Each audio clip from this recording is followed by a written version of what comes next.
महाराष्ट्रामध्ये गेल्या 4-5 दिवसांपासून एक मोठा भोंदू बाबा ज्याचं नाव कॅप्टन अशोक खरात यांनी ज्या पद्धतीनं भामटेगिरी करत अनेक महिलांच्या लैंगिक शोषणाचे अश्लील व्हिडिओ आता सर्व प्रसार माध्यमात व्हायरल होत आहेत, त्या बाबाची किळच वाटते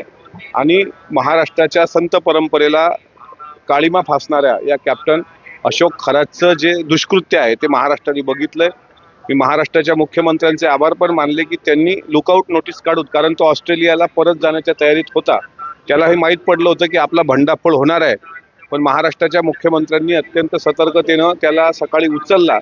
आणि आता त्याच्या तपासाकरता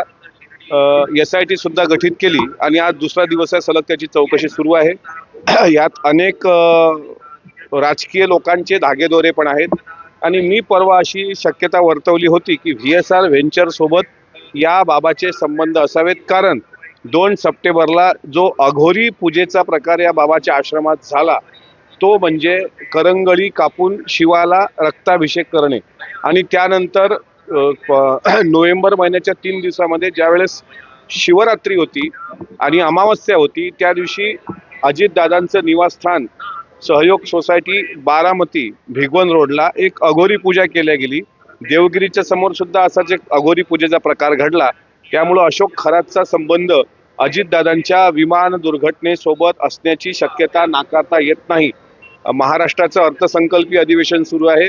उद्यापासून 3 दिवस हे अधिवेशन राहिलेलं आहे। 25 मार्चला अधिवेशनाचं सूप वाजेल, पण आता या घडामोडीमध्ये काय झालं की गेल्या 3 दिवसांपासून सातत्यानं मीडियावर अशोक खरातचे असलेले वाईट दुष्कृत्याचे व्हिडिओ आणि यामध्ये अजितदादांचा जो विषय होता मूळ, ते अजितदादांच्या विमानाचा अपघात की घातपात हा मागं पडतोय अशी शंका येते। त्यामुळे माझी महाराष्ट्राच्या मुख्यमंत्र्यांना विनंती राहील आणि मी विधान परिषदेच्या सभापतींना पण ट्विटरवर विनंती केलेली आहे की तुम्ही आश्वस्त केलंय मागच्या आठवड्यात की सोमवारी म्हणजे उद्या म्हणजे 23 मार्चला महाराष्ट्राच्या विधान परिषदेमध्ये अल्पकालीन चर्चा जी विरोधी पक्षांनी लावली ती चर्चा ते घडून आणतील आणि मला विश्वास आहे भोंदू बाबा अशोक खरातच्या या